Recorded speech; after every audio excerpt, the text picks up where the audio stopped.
bienvenue dans la pause fitness. Alors, ce podcast est réservé à ceux qui veulent améliorer leur nutrition, leur entraînement et aussi peut-être leur style de vie. Donc pour tous ceux qui me suivent depuis quelques temps déjà, vous pouvez me laisser une petite évaluation sur la plateforme de podcast de votre choix. C'est ce qui m'aide le plus. Allez, on démarre l'épisode.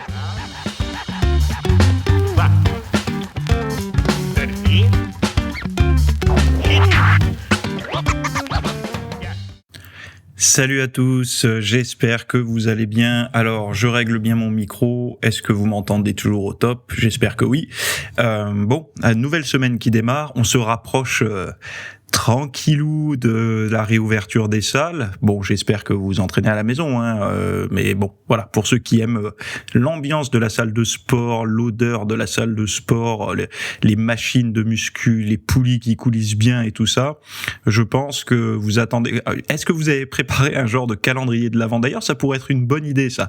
Vous savez, tous les jours, d'ouvrir une petite case qui vous rappelle que les salles ouvrent bientôt, un peu comme Noël.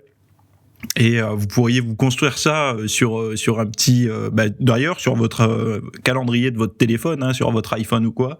Et puis tous les jours, je sais pas, si vous êtes sur mon site, vous regardez une formation par jour, comme ça vous remet dans le bain. Ou alors vous tout simplement vous faites un petit exercice de muscu, un truc, je sais pas, où vous apprenez une nouvelle recette par jour. Et de vous créer un petit calendrier jusque alors c'est quand, le 9 ou le 19 ? Je vous l'ai dit la dernière fois, je me rappelle plus. Moi je m'entraîne à la maison, donc j'ai plus cette attente de la salle de sport.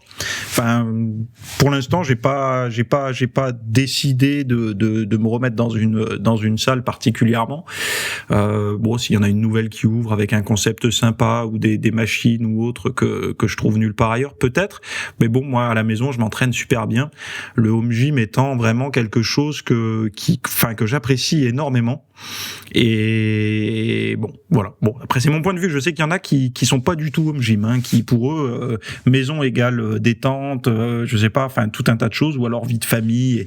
Et du coup, il y a aucunement la place d'intégrer l'entraînement. En tout cas, ils ont pas réussi à le faire. Moi, en tout cas, c'est tout l'inverse. J'ai vraiment trouvé beaucoup d'avantages, et j'en parle d'ailleurs dans certains contenus. Que l'entraînement à la maison, je me suis rendu compte qu'il y a vraiment un côté où des fois, je me rendais compte que quand j'allais en salle de sport, alors ça m'arrivait extrêmement rarement, mais des fois, le simple fait, quand on a vraiment une journée écrasante, donc vous savez, ce genre de journée qui arrive peut-être 5-6 fois par an, maximum, je pouvais vraiment lever le pied, juste parce que je me disais que j'avais le temps de trajet, etc., pour aller jusqu'à la salle. Et ça, en fait, ça saute quand on s'entraîne à la maison, parce que il suffit juste de mettre un petit peu le pied à l'étrier et la séance démarre. Donc je suis convaincu que l'entraînement home gym permet de gagner des séances sur l'année, en fait. Quand on a une philosophie comme la mienne d'entraînement, je parle pas, ceux qui s'entraînent sous la contrainte, je pense que ça marche pas, il faut dire les choses comme elles sont. Mais ceux qui s'entraînent par passion, le simple fait de mettre le pied à l'étrier, ça permet de démarrer une séance. Bref. De quoi j'avais envie de parler ? Ah oui, je sais que vous êtes pas mal à me suivre sur YouTube pour les podcasts. Alors pas mal, c'est un bien grand mot. Je suis pas un YouTuber à succès, ou je sais pas comment on les appelle aujourd'hui. Mais j'ai accès à des données que je regarde jamais, en fait, très rarement, des données d'analytics, ça s'appelle sur YouTube. Et ça me dit un peu qui me regarde, qui fait quoi, est-ce que vous regardez même autre que moi, donc c'est des infos un peu, voilà, en fait ce que votre audience regarde, etc. Et en fait je vois un truc, le pourcentage de mes abonnés qui ont activé vous savez, la petite cloche là, le truc qui vous dit tiens, Fitness Smith il a fait un nouveau contenu et ça te dit de le regarder. Et vous êtes 10%, donc 7200 personnes à recevoir la petite des notifications et avoir activé la cloche, et vous êtes 3100 à avoir activé toutes les notifications. Donc ça veut dire quand je publie par exemple un post, des trucs comme ça. Bon, en fait, je me rends compte qu'il y a beaucoup de personnes qui savent même pas que ça existe. Donc en fait, quand vous vous abonnez, vous voyez, il y a une cloche à côté, et la cloche, quand vous cliquez dessus, ça vous permet d'avoir une notification, et vous n'avez pas besoin d'aller regarder, tiens, est-ce qu'il a fait quelque chose de nouveau? Non, c'est votre téléphone qui vous bombarde comme ça, qui vous envoie un flash, un breaking news, bim, il a publié un contenu, le pépère. Donc voilà, je le dis juste pour si... Enfin, de toute façon, je sais qu'il y en a beaucoup qui écoutent mes podcasts ailleurs que sur YouTube, hein, mais bon. Et sachez que je fais aussi des vidéos, et que le jeudi, donc c'est des vidéos où je réponds à vos questions. Et donc voilà, si vous voulez pas les manquer, activez la petite cloche. J'en parle rarement, mais là je le fais parce que je suis tombé dessus. Alors... de quoi on va parler aujourd'hui? Eh bien, aujourd'hui, on va parler de plusieurs choses.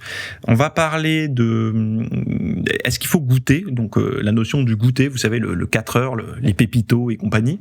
Pourquoi on baille? Vous savez, bailler, à quoi ça sert? Bon, on ne sait pas trop, mais visiblement maintenant on sait pourquoi. Et la consommation de glucides chez l'homme de Néandertal, donc chez le néandertalien. Plutôt surprenant, puisque on apprenait, enfin bon, on va pas en parler tout de suite, mais j'aime bien, ça me plaît. Bref.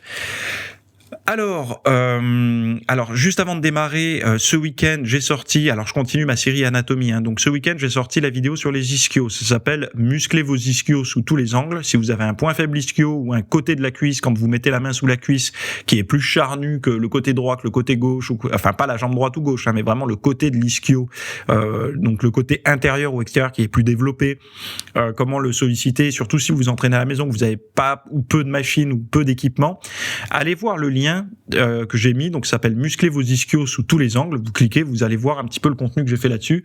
Ça vous permet d'avoir vraiment un condensé de connaissances là-dessus pour bien réussir à bosser vos ischios et à rééquilibrer un petit peu la musculature de vos cuisses pour éviter les problèmes aux genoux, mais aussi éviter qu'il y ait un trop gros déséquilibre avec soit vos fessiers et vos quadris, quoi. Donc allez voir le lien, ça s'appelle Muscler vos ischios sous tous les angles. Vous avez un lien dans les notes de l'émission. Vous cliquez sur ce lien, vous arrivez à tout le contenu du podcast sous forme de texte, toutes les références et tout, y compris ce fameux lien qui s'appelle Muscler vos ischios sous tous les angles. Voilà, bon, on démarre le podcast avec le goûter ou non. Donc, est-ce qu'il faut goûter ou pas? En fait, c'est un article que j'ai vu dans la presse populaire, vous avez la source également dans les notes, qui dit seulement 43,5% des Français s'accordent une pause pour le goûter, selon une étude du CREDOC. Donc CREDOC, c'est le Centre de recherche pour l'étude et l'observation des conditions de vie. Donc, ils font des sondages, quoi.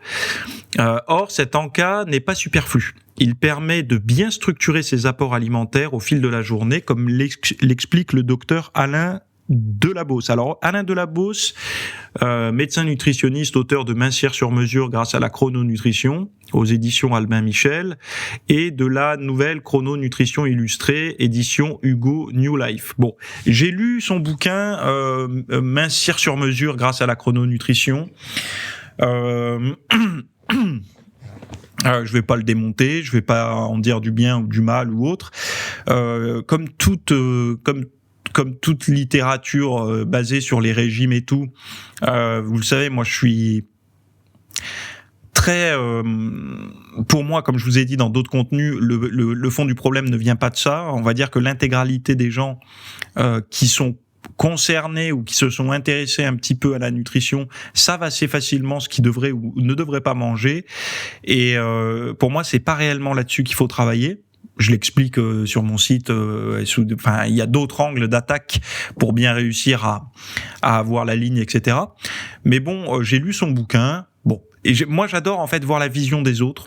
Je pense que c'est comme ça qu'on apprend, de pas rester cantonné à lire que les gens qui vont dans le même sens que nous. Moi, c'est pour ça d'ailleurs que dans le podcast il y a certains sujets qui sont à l'encontre des choses, enfin je vais pas dire de mes valeurs, mais de mes croyances et de mes connaissances, parce que j'aime ça. En fait, ça remet en question, etc. Et donc je lis parfois des bouquins comme ça de médecins ou de spécialistes ou d'experts sur la nutrition. Et donc dedans, je trouve des approches qui peuvent être intéressantes. Après, pas toujours pertinent en fait par rapport au monde du fitness. C'est pour ça que moi, quand je traite de l'actualité dans mes podcasts, j'essaie toujours de créer un micro-pont entre l'actualité, donc l'actualité qui sort, et le monde réel dans lequel toi, moi, enfin là je sais, toi t'écoutes peut-être le podcast dans ta bagnole ou en faisant ton cardio ou j'en sais rien, mais t'as quand même une mentalité fitness, donc je pense que tu essayes de faire attention à ce que tu manges, à comment tu t'entraînes, enfin déjà rien que au fait de t'entraîner, bon, avoir la ligne, être fort, être performant, j'en sais rien, mais t'as une vision du monde qui n'est pas la même que monsieur et madame tout le monde. Bon, en tout cas de ton corps et de tout ça, quoi. Et donc du coup, là, quand je parle pas d'Alain Delabos, mais je parle de cette étude là, enfin de ce sondage. Ils disent aussi dedans que dans l'article que c'est important de prendre le goûter, ça éviterait les hypoglycémies, que c'est vraiment quelque chose à faire et tout ça. Moi, là où j'ai un petit désaccord avec ça, c'est que, en fait, selon les conditions dans lesquelles on se trouve, donc selon, par exemple, ce qu'on a mangé sur la journée, il est vrai que on peut avoir plus tendance à avoir besoin et envie, donc besoin / envie de prendre un goûter. Aujourd'hui, si on prend un échantillon de personnes dans la rue et on leur dit est-ce que vous savez identifier le moment où vous avez besoin de manger, le moment où vous avez envie de manger, vous allez voir que les réponses seront pas claires. Et ça sera du domaine du ressenti, je le sens dans les tripes que j'ai faim, ou je me sens fatigué. Il y a rien de concret, vous savez, c'est pas 1 + 1 égale 2, quoi. Il y a vraiment ce côté où on sait pas trop, quoi. Et donc du coup, de pousser les gens à s'écouter, c'est une bonne chose si les gens sont compétents. Quand je dis compétent, c'est de savoir exactement ce qu'il faut manger, comment faut le manger, à quelle heure faut le manger, plutôt que d'orienter trop les gens vers ce côté instinctif sans connaissance, c'est-à-dire voilà, vous avez un coup de mou entre 16 et 18 heures, ok, donc vous avez quel est le ressenti que vous avez envie de manger quoi? Bon, les gens ils vont rarement dire j'ai envie d'un brocoli ou enfin voilà, les gens standard lambda, ils vont dire j'ai envie d'un truc sucré, donc ils vont s'orienter vers quelque chose de sucré. Dans le monde du fitness, vous avez dû percevoir que si vous mangez sain, donc plus vous mangez sain, moins vous avez tendance à déraper. À déraper dans le sens où si un régime, si une approche alimentaire amplifie en fait ces désirs de nourriture, on va dire très sucrée et tout, il peut y avoir plusieurs problèmes. C'est que la première chose, vous mangez pas assez, donc voilà, vous êtes tellement au régime, donc restrictif, que votre corps en fait vous crée un désir mais tellement énorme sur des aliments malsains, trop sucrés et tout, que ça devient intenable. Donc ça c'est une cause. Mais après, quand vous commencez à avoir un petit peu de bouteille, que vous savez comment manger et tout ça, vous vous rendez compte que manger sainement le matin, en quantité suffisante pour tenir, manger suffisamment le midi et en quantité suffisante pour tenir, etc. Vous vous rendez compte que le goûter, en fait, il a pas une attractivité énorme. Et peut-être, alors je dis bien peut-être, que vous allez retrouver le désir du goûter les jours, par exemple, ou quand vous partez en vacances, ou quand vous êtes le week-end et que vous avez fait un petit déjeuner un petit peu plus plaisir, on va dire, avec des aliments un petit peu plus denses, etc. Vous vous rendez compte que ce goûter, il prend plus de sens, vous avez de nouveau faim. Donc, pourquoi je dis tout ça ? Parce que ces phénomènes d'hypoglycémie, vous savez, l'hypoglycémie, elle n'est pas obligatoire. En tout cas, elle n'est pas... ça devrait pas être quelque chose de récurrent et négatif sur la journée. C'est-à-dire que on est capable quand même de tenir un certain nombre de temps sans faire d'hypoglycémie. En tout cas, sans faire une hypoglycémie qui est restrictive au niveau du comportement, au niveau de physique et tout ça. Bien sûr qu'on a la glycémie qui monte, qui baisse et tout dans la journée en fonction de ce qu'on fait, ce qu'on mange et de la durée de la distance entre 2 repas et tout ça. Mais ça veut pas dire qu'on est obligé de vivre des effets négatifs à tel point qu'on va avoir envie de manger quelque chose. Donc en fait, le parallèle que je fais par rapport au fitness dans ces affirmations où il faut réintégrer le goûter parce que c'est important, je dirais que ça dépend en fait, parce que prendre un goûter sucré, par exemple à 16h, alors que vous allez vous entraîner à 17, c'est pas forcément une bonne idée, parce que faire piquer l'insuline comme ça, donc faire monter votre taux de sucre juste avant d'aller faire du sport, le gros risque, c'est un crash un peu similaire à celui de la caféine au niveau du ressenti, c'est que vous allez avoir un niveau de forme qui monte après, mais vous allez avoir un crash dans les minutes, voire on va dire plutôt la demi-heure qui va suivre l'entraînement, parce que justement votre glycémie était instable et donc du coup vous n'avez pas des bases fiables sur votre niveau d'énergie. Et c'est vrai que parfois avoir un peu le ventre creux en arrivant au sport ou avoir une collation qui est plus lointaine permet d'arriver avec une forme fiable que vous allez pouvoir tenir sur la séance. Ça, je l'ai remarqué sur moi, mais je l'ai remarqué aussi avec des personnes avec qui j'ai pu m'entraîner, avec qui j'ai pu discuter. De perturber fortement comme ça juste avant l'entraînement la glycémie, c'est pas forcément quelque chose de très intelligent, sauf si vraiment vous avez réussi à trouver la collation parfaite pour vous, qui vous permet d'être bien et tout ça. Mais bon, de balancer à tout le monde de prendre un goûter alors que les personnes n'ont pas encore fait attention à leur petit déjeuner, à leur repas du midi, à leur repas du soir, je pense que c'est pas là-dessus qu'il faudrait travailler le plus. Et encore une fois, quand on veut mincir ou maigrir ou sécher, il y a quand même une notion qui est vraie, c'est que la distance entre les repas est quand même importante. Et donc du coup, je vous dis un exemple, mais entre petit déjeuner, enfin si vous faites petit déjeuner, repas du midi, repas du soir, et que vous avez plutôt de l'appétit et que vous avez du mal à faire des petits repas, en fait, c'est ça le problème. Moi, je recommande pas d'inclure des collations, parce que si vous allez inclure des collations et que vous n'êtes pas capable de réduire les repas midi, matin, soir, vous allez vous retrouver à pas réussir à réduire votre apport calorique, en fait. C'est aussi simple que ça. Il y a beaucoup de personnes pour qui c'est facile, par exemple, de se dire moi je fais des micro-repas, j'en fais 6 par jour, mais ils sont plus petits, plus modestes, donc apport calorique réduit et tout ça, donc tant mieux pour eux, ils y arrivent très bien. Mais il y a des personnes chez qui, c'est pas possible, quoi, leur dire le midi de manger vraiment light et puis de faire des petites, en fait, que tout leur repas soit quasiment semblable, collation comprise, c'est pas quelque chose de faisable pour elles. Et donc du coup, de dire à ces personnes-là qui ont déjà des repas assez conséquents 3 fois par jour, de leur inclure des collations, je vois pas en quoi ça peut aider à mieux tenir, quoi. Alors il y en a qui vont dire le cerveau il a carburé durant la journée, il a carburé durant l'après-midi, et le physique aussi, et donc du coup on a besoin de recharger. Je suis pas certain que on peut pas y arriver avec simplement de la nourriture correcte le midi et le matin. Je pense que c'est un apprentissage qu'il faut avoir. Il y a beaucoup d'essais-erreurs à faire par rapport à son organisme et tout, mais moi le goûter, évidemment, pour une personne qui a du mal à prendre de la masse musculaire, par exemple, oui, le goûter en fait se transforme en collation, parce que le mot goûter est un peu péjoratif, quoi. Ça fait un peu, quand on pense goûter, on pense Choco-BN, Pépito et tout ça. Mais de prendre une collation dans l'après-midi pour une personne qui a du mal à prendre du poids, qui a du mal à ingérer beaucoup de calories sur ses repas, c'est une autre fenêtre où elle peut manger un peu plus. Mais il faut être au courant quand même que un goûter, donc une collation, si elle est bien faite, peut être productive, mais la majeure partie du temps, les gens ne savent pas en fait à quoi ils réagissent bien, donc ils vont prendre une collation sur le pouce sous l'effet de l'hypoglycémie, et donc du coup ça sera pas forcément quelque chose de profitable pour leur tour de taille ou même leur performance. C'est vraiment quelque chose. Enfin voilà, c'est du domaine du pointu. La nutrition est quand même assez pointue, et on en est, je pense, on n'en est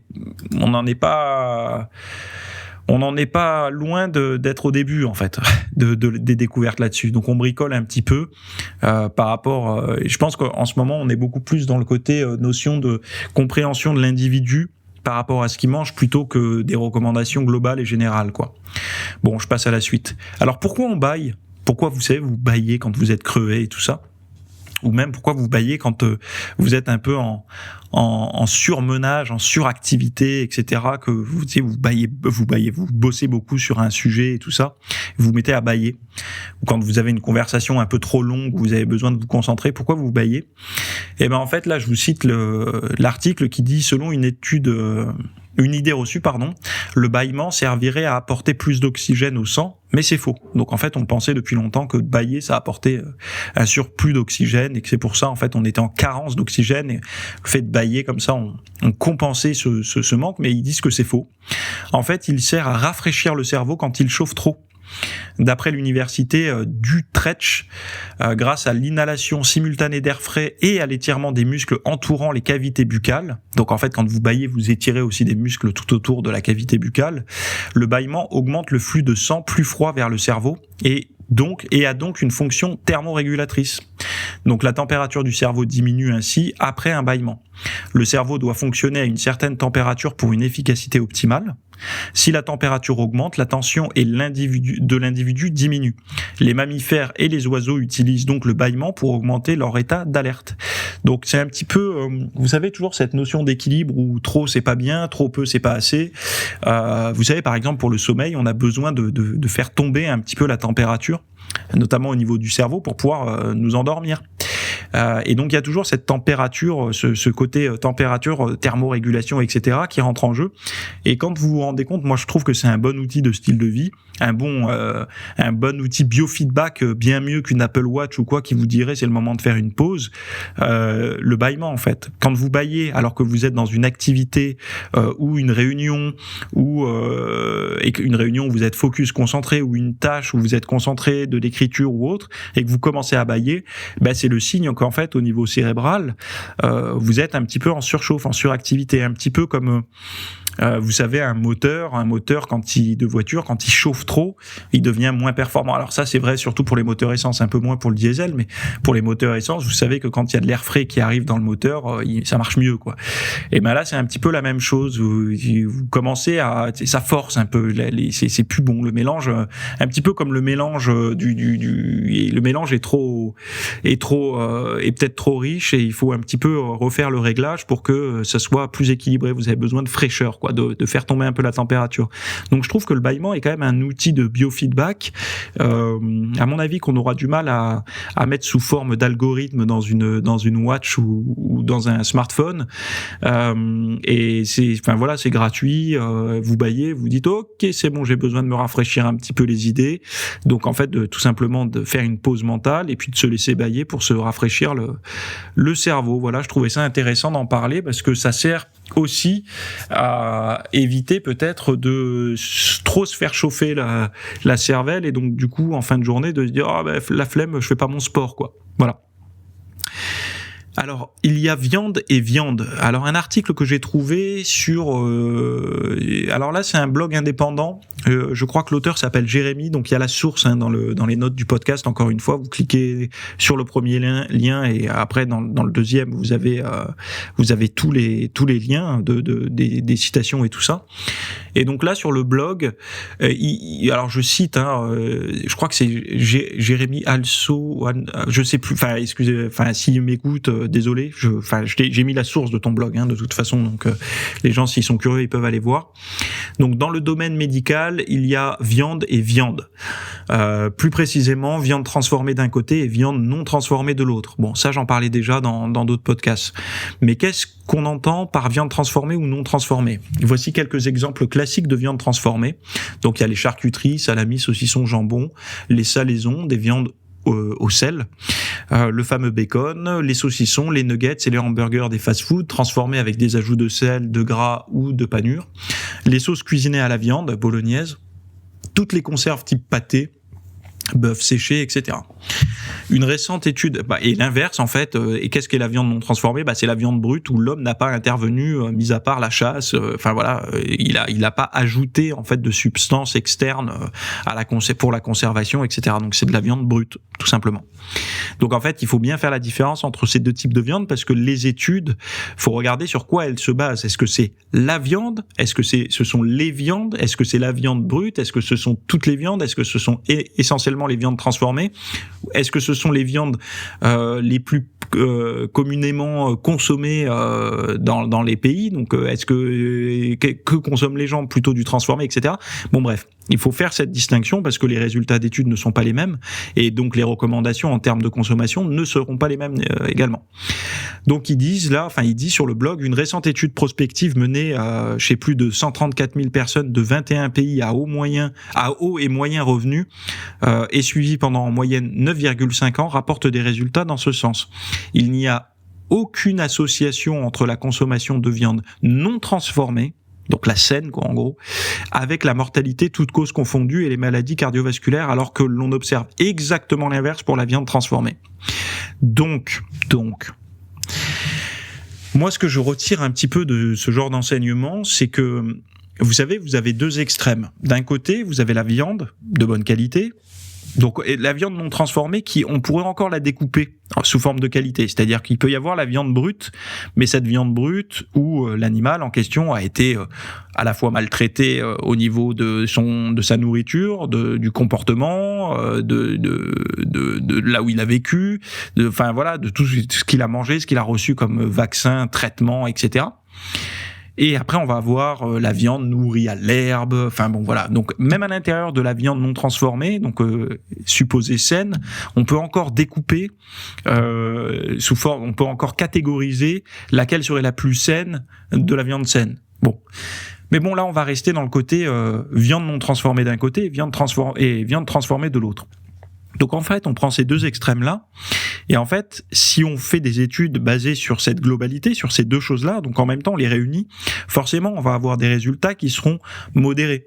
Des fois, il y aura des études qui diront que c'est pas bien, des fois c'est bien, parce que en fait, le curseur, il va tout le temps osciller il va être aimanté d'un côté par les effets positifs de la viande de bonne qualité et à la fois aimanté du côté de la viande de mauvaise qualité, riche en saloperies, etc. Donc le curseur, il saura pas où il doit aller, un petit peu, vous savez, comme l'âne qui a égale distance entre sa bassine d'eau et son bol d'avoine. Il sait pas quoi choisir, il meurt parce que il est incapable de prendre une décision. Ben là, c'est un peu la même chose. Le curseur, il est incapable de se décider parce qu'il est à la fois tiré par les effets positifs et à la fois par les effets négatifs de l'autre côté. Mais bon, si on enlève de la dimension, on enlève de l'équation la viande de mauvaise qualité est transformée, le curseur il va être aimanté directement du côté sain. Et donc c'est ce que montre en fait l'article du blog en question, c'est que, qui reprend une étude, hein, c'est pas lui qui fait un constat, il y a une étude derrière ça, il s'appuie sur une étude. C'est justement qu'il y a cette grosse différence entre justement l'association entre la consommation de viande non transformée avec la mortalité toute cause confondue. Donc il n'y a pas d'association en fait. Je veux dire, la viande n'est pas malsaine de ce côté-là à partir du moment où c'est de la viande de bonne qualité. Et c'est l'inverse pour la viande de mauvaise qualité. Donc faites très attention quand vous lisez un article ou que vous écoutez un reportage qui parle de viande, essayez de comprendre de quelle viande il parle. Est-ce que c'est les viandes, toutes les viandes? Est-ce que c'est la viande de bonne qualité, brute? Ou est-ce que, est-ce que c'est la viande que consomme la majeure partie des gens, c'est-à-dire sous forme de charcuterie, sous forme de conserve type du pâté, du bœuf séché, du jambon, les burgers, les nuggets, les sauces bolognaises et tout ça. C'est très différent, en tout cas au niveau de la santé. Je trouvais ça intéressant d'en parler, parce qu'aujourd'hui on est quand même dans une guerre pour la viande, et cette guerre mélange à la fois l'écologie, le côté défense des animaux, et vous savez, moi j'ai vu que dans les cas les plus extrêmes, donc vraiment les cas les plus extrêmes de gens qui sont concernés par, vous savez, dans toutes les catégories de personnes, il y a des gens raisonnables, raisonnés, intelligentes et tout ça, et il y a des gens qui tombent après dans des extrêmes et qui, comme dans tous les domaines, même les domaines les plus nobles, etc. Et on va toujours trouver des personnes qui sont trop borderline et qui partent un peu en cacahuète. Et donc, et heureusement, c'est une minorité. Mais bon, ces minorités, c'est souvent celles qu'on entend le plus, malheureusement, parce que les personnes qui ont refusé la viande et tout, moi j'en connais plein. Et je veux dire, ils emmerdent personne. Quand je dis ils emmerdent personne, c'est qu'ils font la morale à personne. Et si on leur pose des questions, ils y répondent, mais ils vont pas gueuler, hurler, devenir hystériques et compagnie.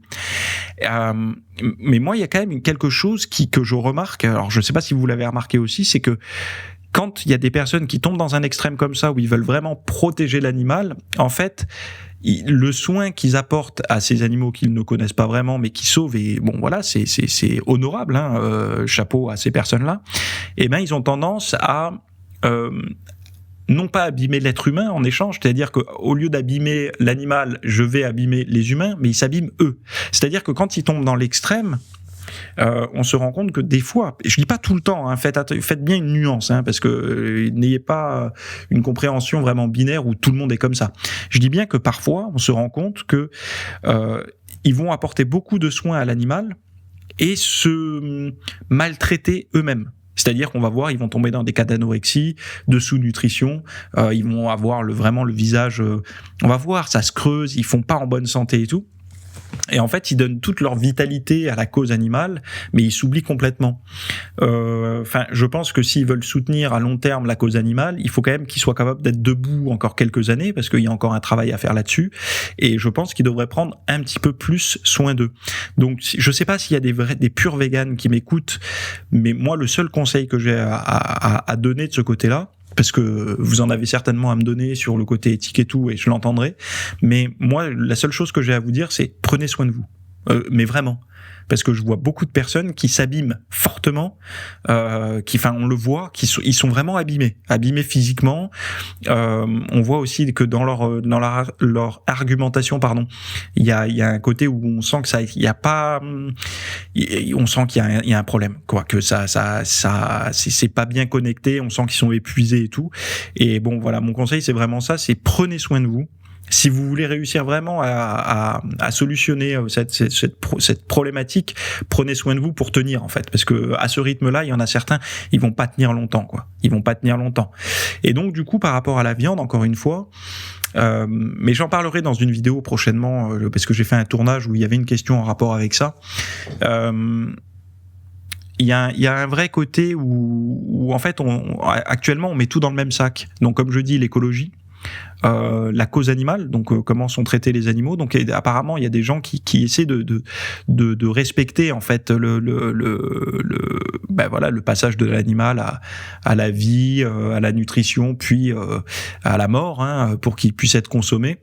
Il y a des gens qui essayent de faire quelque chose de correct là-dessus, et majoritairement, il y a aussi une dimension où c'est très mal fait, où il n'y a pas de respect et tout. Et donc du coup on met ça mélangé à de l'écologie, mélangé à de la santé pour l'homme, et donc ça donne quelque chose où il y a trop de valeurs mélangées, et ces valeurs mélangées, on essaye d'en tirer une seule et même conclusion, ça peut pas marcher. C'est-à-dire qu'il y a quelque chose pour la santé, et la santé pour l'homme, est-ce qu'à un moment donné elle est pas liée à peut-être faire un choix sur le côté où on va peut-être être obligé parfois de tuer quelques animaux pour maintenir un homme en santé. Alors il y en a qui diront non, on n'a pas besoin de viande, et certains n'en ont vraiment pas besoin, hein. Ils arrivent bien ils ont un microbiote qui gère très bien tout ça, mais d'autres où c'est pas le cas. Et cette problématique avec la viande, il faut vraiment regarder. Quand vous écoutez un discours ou quand vous avez un dialogue avec une personne par rapport à ça, essayez de comprendre la valeur de la personne. Est-ce qu'elle est pour la cause animale? Est-ce qu'elle est pour la planète? Est-ce qu'elle est pour la santé de l'homme? Et le discours, en fait, le débat ne peut pas s'articuler de la même façon. Admettons, moi, j'ai aucune légitimité à parler d'environnement. J'ai aucune légitimité à parler de droits de l'animal. Pourquoi? Parce que ce sont pas des causes que je connais. C'est pas un domaine d'expertise que je maîtrise. Enfin voilà, c'est pas moi qui vous donnerai des conseils là-dessus. En revanche, l'alimentation pour l'homme et on va dire la santé physique, mentale et tout ça lié à l'alimentation, quels sont les impacts, ça je maîtrise un petit peu. Donc du coup, moi je pourrais débattre avec des gens sur ce sujet, mais si en face de moi j'ai une personne qui défend la cause animale, le débat est stérile, parce que moi j'ai aucune connaissance, donc la personne a certainement plus de connaissances là-dessus, donc je peux même pas débattre avec ça. Ça va être juste, moi j'expose mes faits sur la santé, l'autre expose ses faits sur la cause animale, mais ça sera pas un vrai débat, ça sera un genre de clash, et je sais que c'est très populaire actuellement sur les réseaux et tout, mais ça fera pas avancer, ça fera pas progresser le truc, quoi. Donc c'est bien de mélanger les valeurs et tout pour trouver des solutions clair, mais à chaud comme ça lors d'un débat, ça mènera à rien, quoi, parce que chacun a sa valeur et son point d'intérêt n'est pas le même, quoi.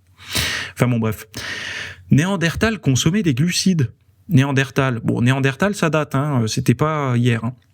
Donc c'est un article que j'ai trouvé sur Science, donc Science Actu, je sais plus comment ça s'appelle. Bon, il est traduit de l'anglais, donc c'est pareil, là le discours va être un petit peu peut-être pas super cohérent, mais je vais essayer de faire en sorte de vous l'expliquer au mieux. Donc Néandertal consommait des glucides. Voici un autre coup dur pour l'image populaire des Néandertaliens en tant que mangeurs de viande brute. Une nouvelle étude sur les bactéries recueillies sur les dents de Néandertal montre que nos cousins proches mangeaient tellement de racines, de noix ou d'autres féculents. Alors féculents, entendez légumes, racines et tout ça. Hein. C'est pas, ils se faisaient pas des barilla ou du pain. Enfin, il y avait pas ça, hein, ni des pizzas. Hein. Quand il y a féculents, entendez vraiment des féculents. Alors vu que c'est traduit de l'anglais, c'est comme ça, mais en fait c'est des hydrates de carbone, type, je sais pas, certainement peut-être patates douces ou ils mettaient peut-être là-dedans la carotte, le panais, des choses comme ça. Donc faites pas le lien trop rapide. Attention, il en mangeait, donc vas-y, fais péter les pâtes blanches. Hein. Non, c'est pas ça. Donc voilà, je reprends. Donc tellement de racines de noix et d'autres féculents qu'ils ont radicalement modifié le type de bactéries dans leur bouche. La découverte suggère que nos ancêtres s'étaient adaptés à manger beaucoup d'amidon et il y a au moins 600 000 ans. À peu près en même temps qu'ils avaient besoin de plus de sucre pour alimenter une grande expansion de leur cerveau. L'étude est révolutionnaire, déclare la biologiste évolutionniste de l'université Harvard Rachel Carmody, qui ne faisait pas partie de la recherche. Le travail suggère que les ancêtres des humains et des néandertaliens cuisinaient beaucoup de féculents il y a au moins 600 000 ans et ils étaient déjà adaptés à manger plus de plantes féculentes bien avant l'invention de l'agriculture il y a 10 000 ans, dit-elle. Bon, allez lire l'article si vous voulez, c'est en anglais, hein. Mais voilà, vous l'avez dans les notes. Vous savez, j'en ai déjà parlé assez souvent, je pense, dans le podcast. Moi, je suis de ceux qui pensent que la facilité à obtenir une bonne dose de glucose, de nourrir son cerveau, plus on a eu des capacités à nourrir facilement son cerveau avec du glucose, et encore une fois, je le répète, le glucose circulant ne vient pas uniquement des Twix, du sucre blanc, du pain blanc et tout ça, ça vient de ce que nous mangeons. Plus on a eu des facilités à maintenir un taux de glucose satisfaisant, plus on a eu des facilités à pouvoir conserver de la nourriture, à pouvoir avoir une abondance de nourriture, et donc moins d'anxiété pour en trouver, plus on a pu se détourner de la tâche unique qui était de survivre par la bouffe et par la protection du foyer, etc. C'est-à-dire que si vous vous levez tous les matins, admettons, mettez-vous dans la peau, remontez dans le temps, vous ouvrez les yeux le matin, il n'y a rien à becqueter. Donc votre principale préoccupation, c'est de combler votre faim et de nourrir vos enfants, votre tribu, quoi, en gros. Donc c'est votre source de motivation de la journée, partir en quête de bouffe, quoi, de nourriture. Donc du coup, vous n'avez pas le temps d'inventer un smartphone qui reconnaît votre visage, etc. Votre cerveau, il n'est pas apte à ça. Votre cerveau, il s'est développé pour trouver, réussir à interpréter dans les signaux faibles de son environnement des endroits qui potentiellement pourraient être source d'alimentation, etc., etc. À partir du moment où on a commencé à trouver de l'alimentation plus dense, plus riche, et qu'on a réussi à comprendre aussi qu'en mangeant certaines choses, on sentait mieux, on réfléchissait mieux. Alors réfléchir, peut-être qu'à cette époque ça se verbalisait pas, mais en tout cas ça se vivait certainement, et même physiquement, etc. On a pu tranquillement, avec la conservation, les méthodes de cuisson et tout, pouvoir avoir plus de densité énergétique. Donc du coup, le cerveau a pu fonctionner à plein régime. On a pu se détacher de cette unique quête de recherche de nourriture vers d'autres choses, et donc du coup commencer à produire.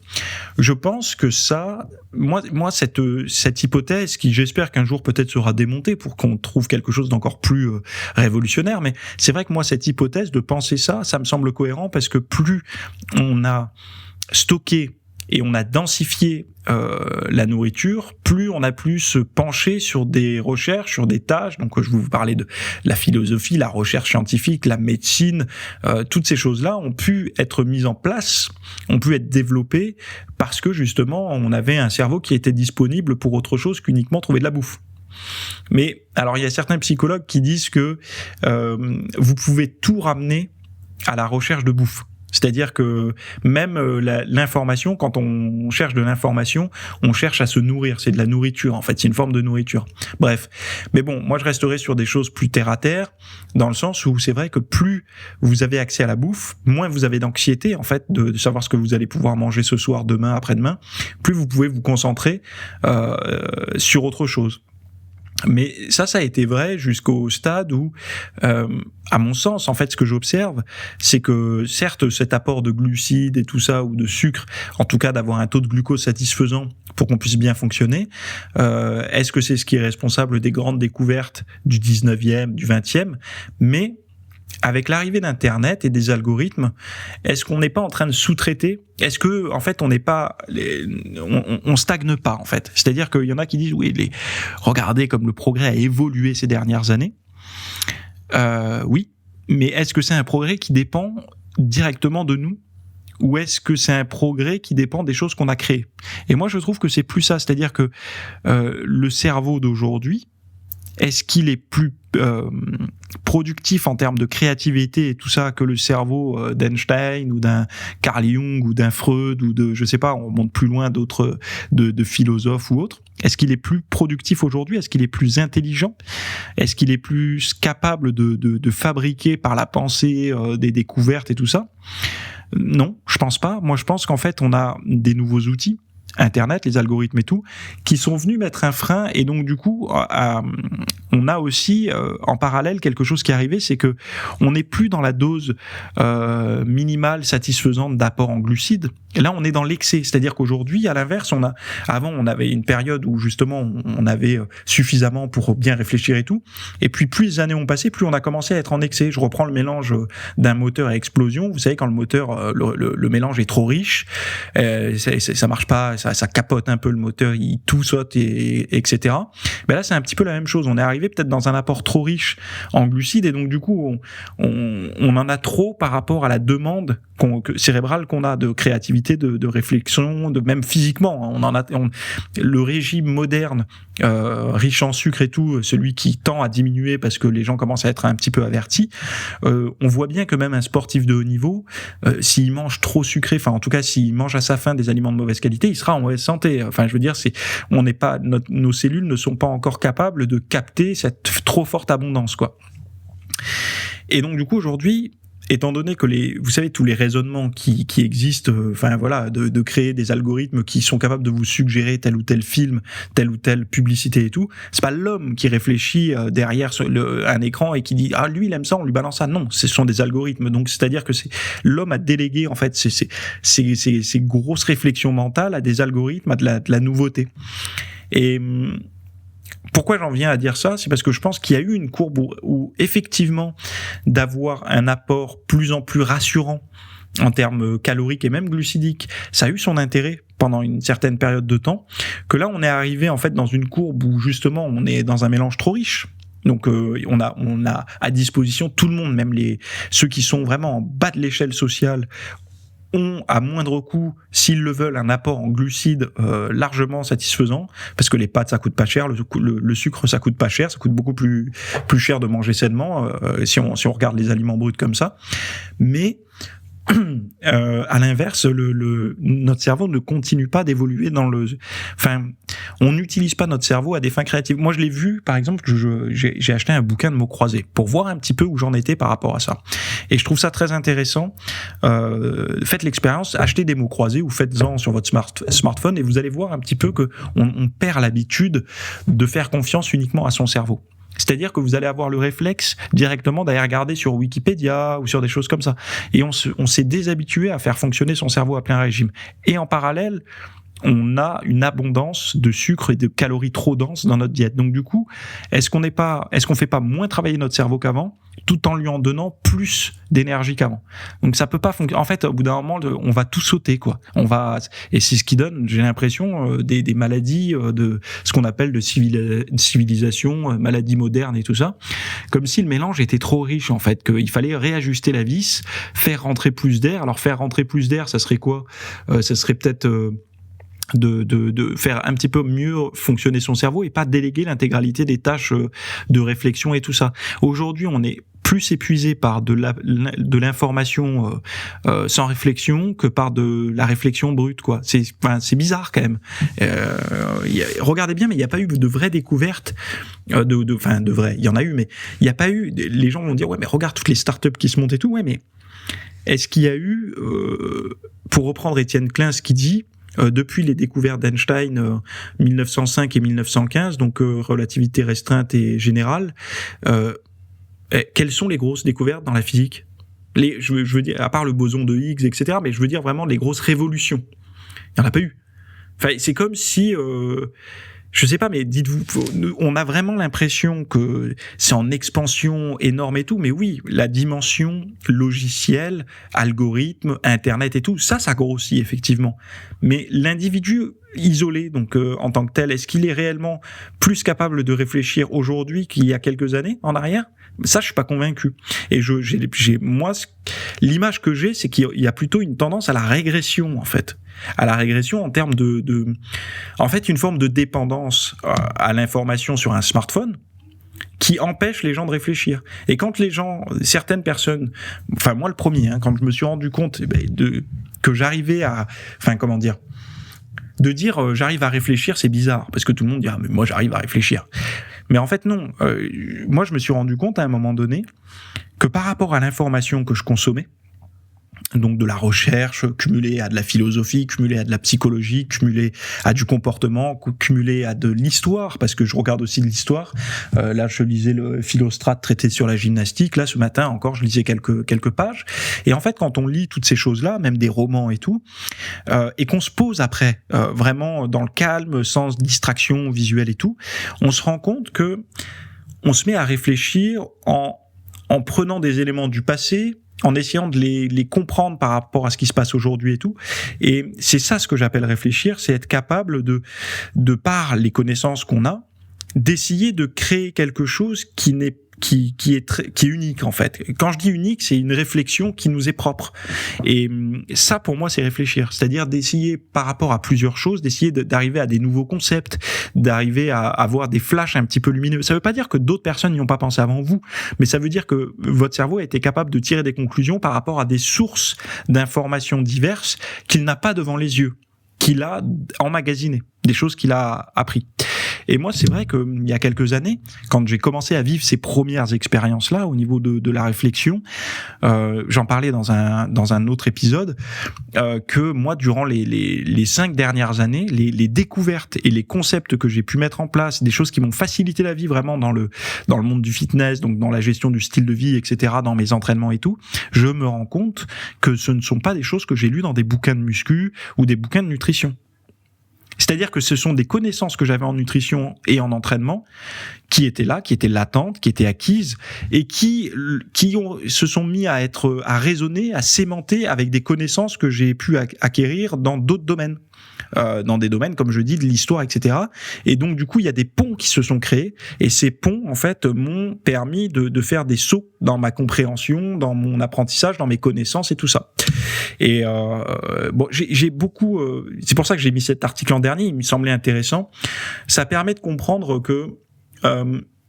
moi, par rapport dans le monde du fitness, je parle, il y a besoin de beaucoup de réflexion. C'est-à-dire que il y a beaucoup d'attentes par rapport aux pratiquants de fitness sur des choses qui vont leur donner des outils immédiats, sans réflexion. C'est-à-dire, quels sont les meilleurs exercices pour faire ça ? Ok, je note, je fais.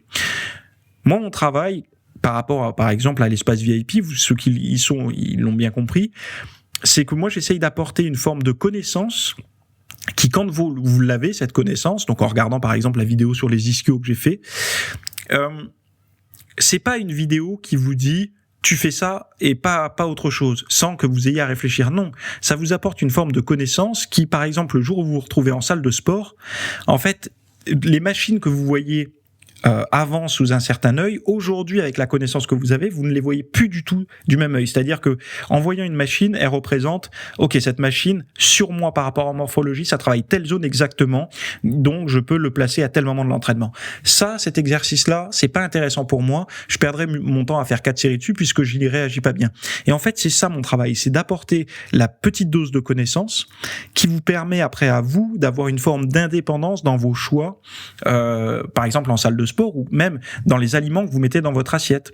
Et moi, ça, je trouve que c'est quelque chose que on manque de ça aujourd'hui. C'est-à-dire que moi, je suis vraiment comment dire, je suis hyper vorace et addict à la connaissance brute.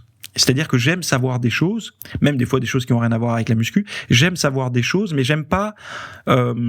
Alors j'aime connaître le comment du pourquoi, mais j'aime pas qu'on me dise froidement bon, tu fais ça et c'est comme ça qu'il faut faire. Je veux comprendre le pourquoi. Faut le faire comme ça. Ça c'est mon travail. Hein. Je sais qu'il y a des personnes qui, par exemple, que j'aide en consultation, eux ils veulent la solution brute et c'est normal parce qu'ils ont un autre domaine de compétences et tout ça. Mais moi personnellement, j'aime comprendre les choses, mais profondément, pour justement pouvoir en fait m'en servir de base pour ma réflexion. Et c'était Pierre-Marie Liédot qui disait ça régulièrement dans ses conférences.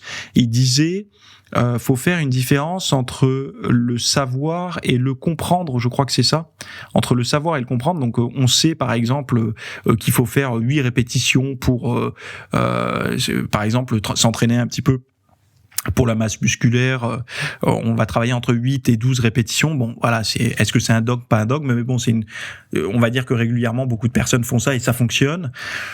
Ça, c'est quelque chose que vous allez savoir, mais le comprendre, c'est pourquoi entre 8 et 12.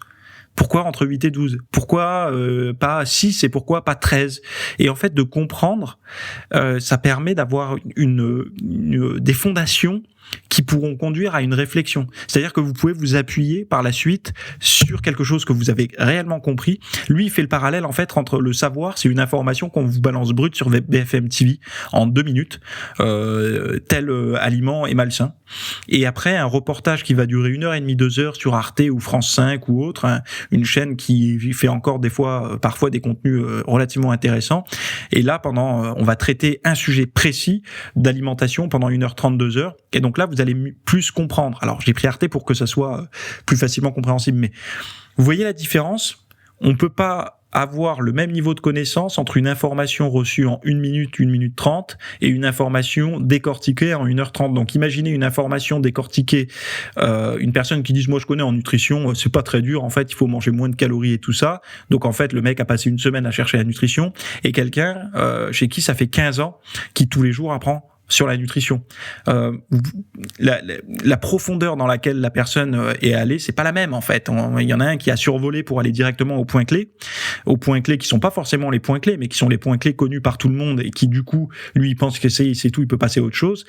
Et l'autre qui est allé en profondeur, qui s'est rendu compte que ces points clés, ils tiennent pas lourd, ils tiennent pas longtemps quand on les met en contradiction, enfin en opposition avec des choses du quotidien, avec des tempéraments, avec des morphologies, avec je sais pas, des façons de s'entraîner, avec une psychologie, avec tout un tas de choses. Et donc là, plus on va en profondeur, en fait, plus on se rend compte que c'est de la complexité des choses. Et voilà. Bon, je m'arrête ici. Là, je vous ai déjà assez bassiné avec tout ça, mais c'est vraiment Néandertal, consommation de glucides.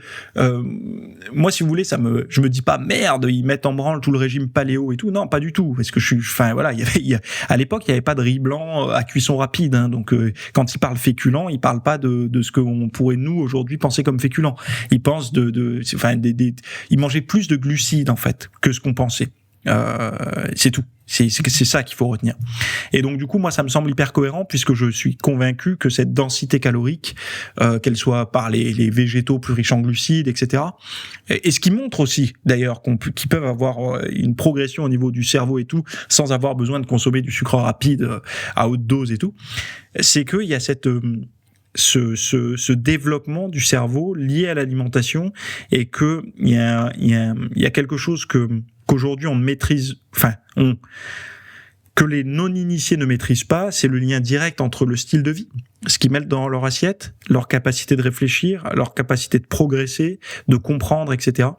Et tout ça, en fait, c'est imbriqué dans tout un des croyances induites par du marketing, par des médias qui ont intérêt à vous recommander telle ou telle chose. C'est pas toujours des fake news. Faut faire attention, les médias. Faites attention à pas tomber dans l'opposé, parce que vous savez, par rapport aux fake news et à toute la désinformation, enfin, vous savez, la contre-info, je sais plus comment on appelle ça, mais tous ces médias qui se sont montés en parallèle des médias connus pour justement dire qu'ils nous mentent, que voilà, qui montrent un peu le dessous des cartes. Faites bien attention à ça, parce que pendant des années, on s'est plaint de tous ces médias populaires qui sont BFM TV, les infos, qui quand on les regardait, on avait un petit peu, après on se sentait pas bien, un peu morose et tout.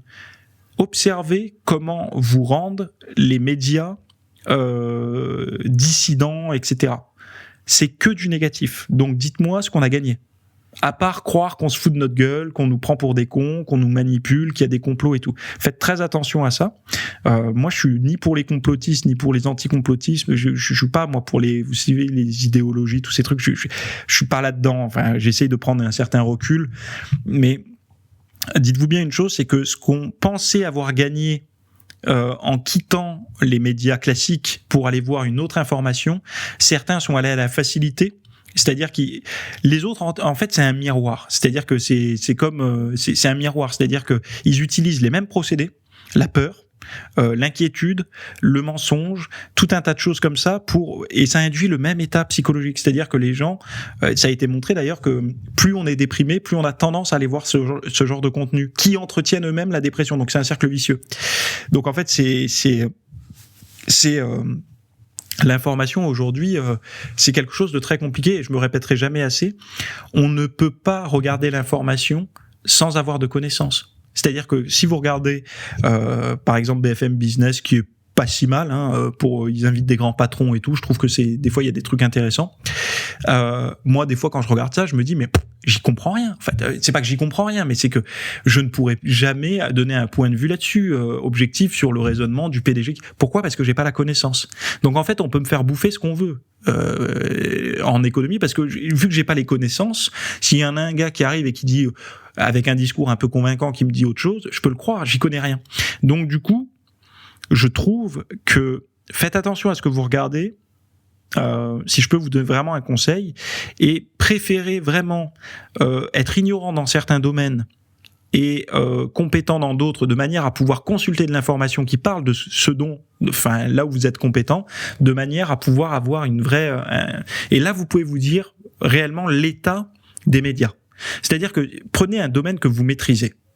Donc n'importe lequel, vous êtes ingénieur, vous êtes scientifique, vous êtes bûcheron, vous êtes maçon, vous êtes nutritionniste, vous êtes coach sportif, vous prenez le domaine que vous maîtrisez, mais correctement, pas un truc c'est sorti d'hier, mais vraiment le domaine que vous maîtrisez, on peut pas vous la faire à l'envers, quoi.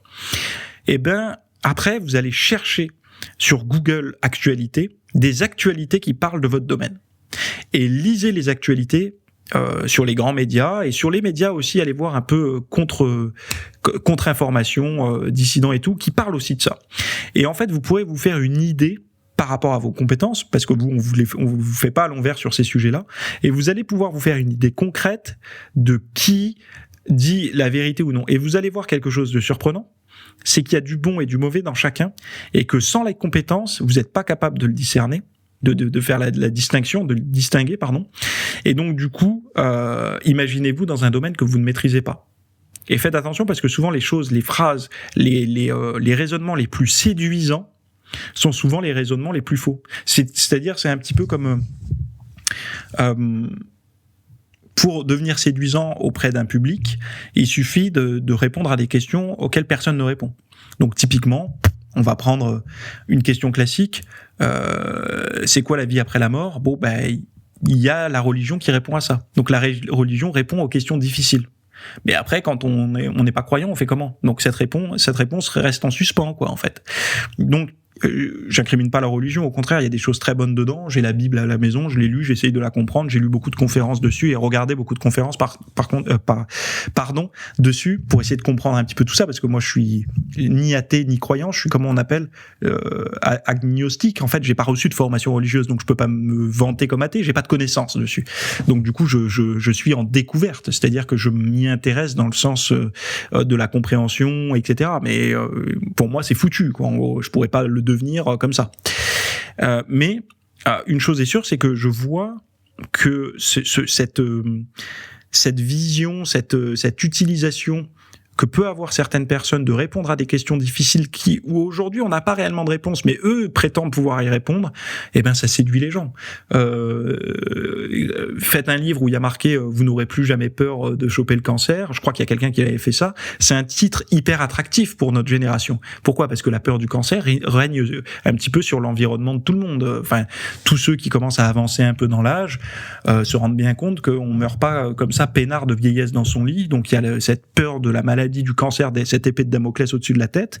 Et donc du coup, quelqu'un qui arrive et qui vous dit n'ayez plus peur du cancer, voilà les outils, les 8 outils pour ne plus avoir peur du cancer et pour pouvoir l'éviter. Bon ben ça va séduire énormément de personnes. Par contre, un cancérologue, un vrai chercheur et tout, va dire bon, ils se foutent de notre gueule, ceux-là. C'est quoi enfin, tu vois, il y a quand même. Bon, je vais arrêter parce que là, je peux rester toute la journée avec vous à parler comme ça. Mais là, il y en a qui sont contents parce que j'ai traîné un peu. Mais il y en a d'autres qui disent, bon, il est parti trop loin, le bonhomme. Là, il nous casse les couilles. Bref, je m'arrête ici. Musclez vos ischios sous tous les angles. Si vous voulez apprendre à comprendre et pas juste savoir ce qu'il faut faire, allez voir le lien en description de cet épisode. Et on se retrouve de l'autre côté en vidéo pour en parler. Allez, bye bye. Non, ne t'inquiète pas, c'est pas chez toi que ça sonne, c'est ici. En fait, c'est juste pour attirer un petit peu ton attention et te dire que tu as devant les yeux, en description de cet épisode, plusieurs liens, dont un pour aller noter mon podcast avec des petites étoiles sur la plateforme que tu préfères, iTunes, je sais pas quoi, Spotify, etc. Mais également, tu peux aller retrouver tous les liens que j'ai cités dans l'épisode. J'ai essayé de faire des descriptions avec tous les liens, comme ça au moins ça vous donne des accès directs à toi et à tous ceux qui m'écoutent, de manière à pouvoir trouver directement le contenu. Donc voilà, j'espère que cet épisode t'a plu. N'hésite pas à t'abonner sur la plateforme de podcast que tu préfères. Et c'est toutes les semaines à 8h du matin, le mardi. Bye bye.